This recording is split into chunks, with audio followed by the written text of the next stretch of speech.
Does Islam support marrying in relationship? बिस्मिल्लाहिर्रहमानिर्रहीम। तीन speeches के मोअज़्ज़ज़ नाज़रीन, अस्सलामु अलैकुम।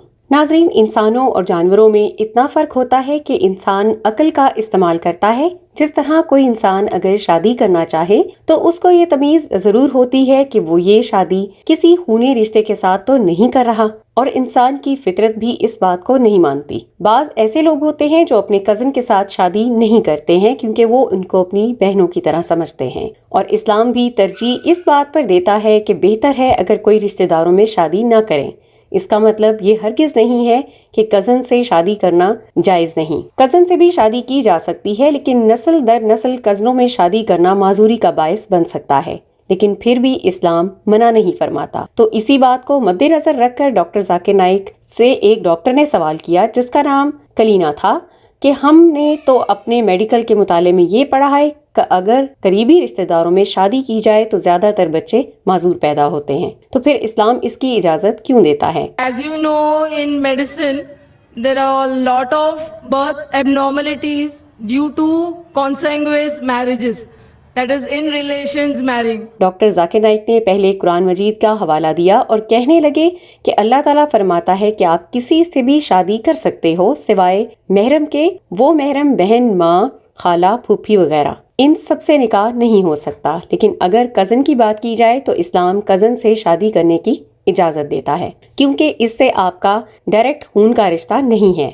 आज की साइंस कहती है अगर कोई अपनी सगी बहन से शादी करता है तो चांसेस बहुत ज़्यादा है कि बच्चे माजूर पैदा होंगे, जिसको अल्लाह ने भी मना फरमाया है। लेकिन कज़न से शादी करने में माजूरी के चांसेस बहुत कम हो जाते हैं, और ज़रूरी नहीं कि सिर्फ रिश्तेदारों में ही शादी करने से माजूर बच्चे पैदा होते हैं, बल्कि अगर किसी और कौम से भी शादी की जाए तब भी कम से कम चांसेस तो हो ही सकते हैं। तो इसका मतलब ये हुआ कि जिस तरह कज़न के साथ शादी करने में चांसेस कम होते हैं, इसी तरह पराए खानदान में भी शादी करने से कम चांसेस हो तो सकते हैं। Marrying first cousin is permitted, but brother, sister, father, mother, this is not permitted. Today science tells us that directly if you marry the blood brother and sisters marrying, there are high chances of abnormalities.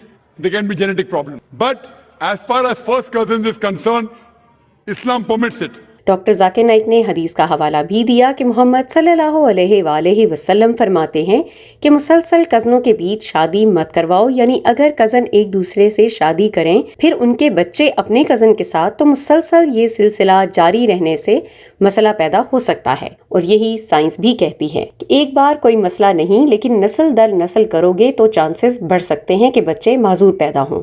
Therefore, the hadith, according to Dr. Ahmad Sakar, there's a hadith in which the Prophet said that do not marry continuously generation after generation amongst your first cousin.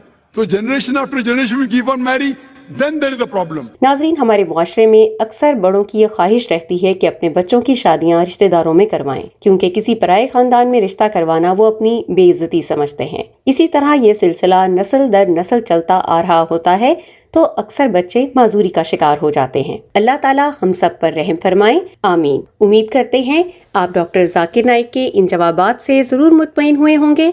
इसी तरह की ईमान Afroz videos के लिए आप subscribe कीजिए हमारा channel दीन speeches. हम मिलते हैं आपसे अगले वीडियो में। अपना ख्याल रखिए। अल्लाह हाफिज।